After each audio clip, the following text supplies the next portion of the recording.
لوگوں کی باتیں بھی سنتی ہوں، کھانے پینے کا ہوش بھی نہیں رہتا۔ دن بھر میں جو کماتی ہوں اس میں سے ساری کمائی بہنوں ہی رکھ لیتا ہے اور صرف 100 روپے مجھے ملتے ہیں۔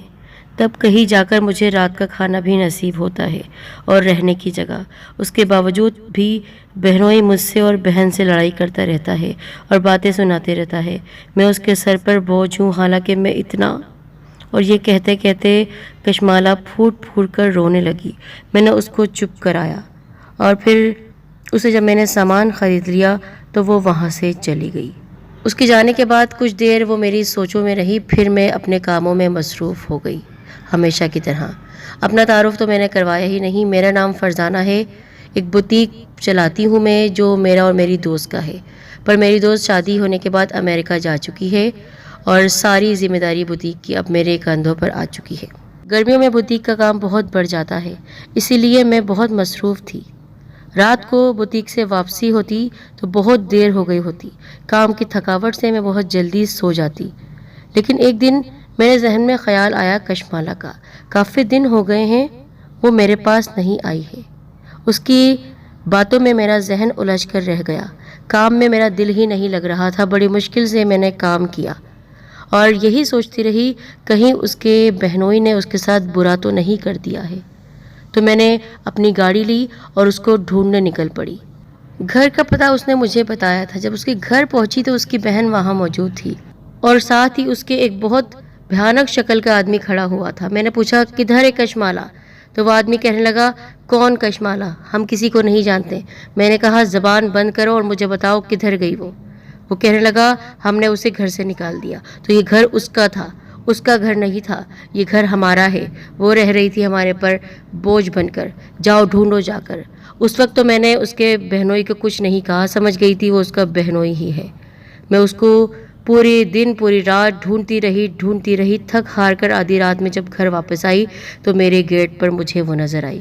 شکر کا میں نے سانس لیا اور اس کے قریب جب میں آئی خوشی خوشی تو کیا دیکھا، پھٹے پرانے کپڑے ہیں اور بال الجھے ہوئے ہیں۔ کشمالہ یہ اپنا کیا حال بنا لیا ہے تم نے؟ چلو جلدی گھر آؤ۔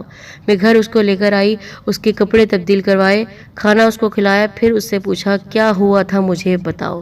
روتے ہوئے کہنے لگی باجی میرا بہنوئی بہت ہی برا آدمی ہے، وہ نشہ کرتا ہے۔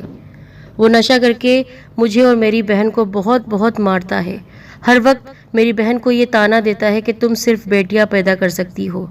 اب وہ بیٹے کے لیے مجھ سے شادی کرنا چاہتا ہے۔ کل رات اس نے مجھے اور میری بہن کو بہت مارا، اتنا مارا کہ ہمارے جسم پر نیل پڑ گئے، اور صاف صاف اس نے کہہ دیا میری بہن کو طلاق دے کر مجھ سے زبردستی شادی کرے گا۔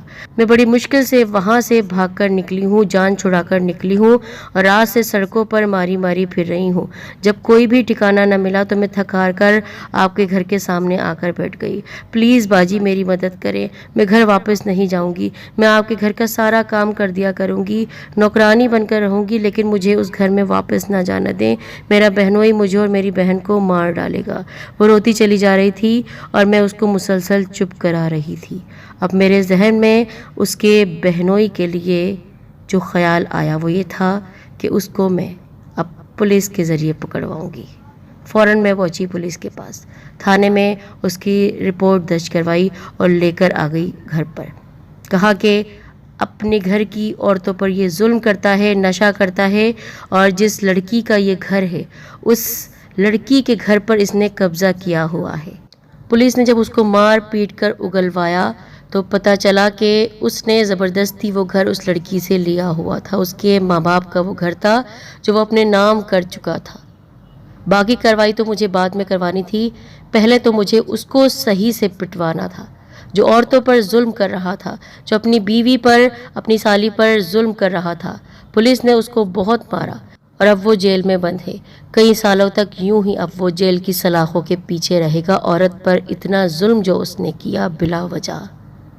اب میرا دوسرا کام تھا کشمالہ کو اس کا گھر دلوانا۔ جب میں وکیل سے ملی تو معلوم ہوا کہ اس کے بہنوئی نے بہت غلط طریقے سے اللیگل کام کر کے وہ گھر اپنے نام کیا تھا۔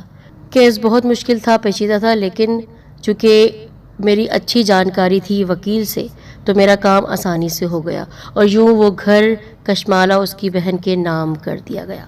کیسے ایک ظالم بہنوئی نے اپنی ہی بیوی اور اس کی بہن کے ساتھ اتنا بڑا ظلم کیا لالچ اور دولت کے چکر میں۔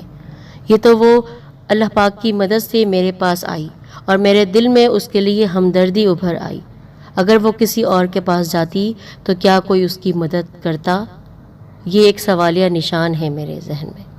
میں سوچتی ہوں وہ سیدھی سادی سی لڑکی کس طرح بھٹک رہی تھی، سڑکوں پر سامان بیچ رہی تھی اور عزت کی زندگی بھی نہیں تھی۔ اس کا بہنوئی بہت ہی ظالم اور جابر انسان تھا۔ اللہ تعالیٰ نے کیسے اس کی مدد کی اور اس کا گھر اس کو دلوا دیا، اور نہ صرف اس کا گھر دلوایا، اب بوتیک میں کشمالہ میرے ساتھ کام کرتی ہے، اس کی بہن کو بھی میں نے اپنے ساتھ شامل کر لیا ہے۔ اور آپ کو یہ خوشخبری میں دے دوں، کیونکہ اپنی خوشی میں آپ سب کو بھی شامل کرنا چاہتی ہوں میں، کہ آج میرا بوتیک کشمالہ کی محنت سے، کیونکہ وہ سلائی کڑھائی جانتی تھی، میں نے اس کی تعلیم بھی آگے بڑھوائی، اس کو گریجویشن کروایا۔ شوق تو تھا اس کو پڑھائی کا اور اس نے بہت دل لگا کر پڑھا بھی۔ آج ہمارا بوتیک اتنا مشہور ہو چکا ہے کہ ایک برانچ میں نے پیرس میں کھول لی ہے، اور جو میرا اپنا بوتیک ہے اپنے ملک میں، اس کو حوالے کر چکی ہوں کشمالہ اور اس کی بہن کی۔ یوں ان کی زندگی بھی خوبصورت اور حسین گزر رہی ہے، اور میرے کاروبار میں بھی بہت ہی زیادہ فائدہ ہوا ہے۔ اس کے بہنوئی کے بارے میں پتہ چلا کہ جیل میں نشہ کر رہا تھا، تو نشہ کرتے کرتے وہیں مردہ حالت میں پایا گیا، پہنچ گیا وہ اپنے انجام۔ محترم ناظرین، سامعین،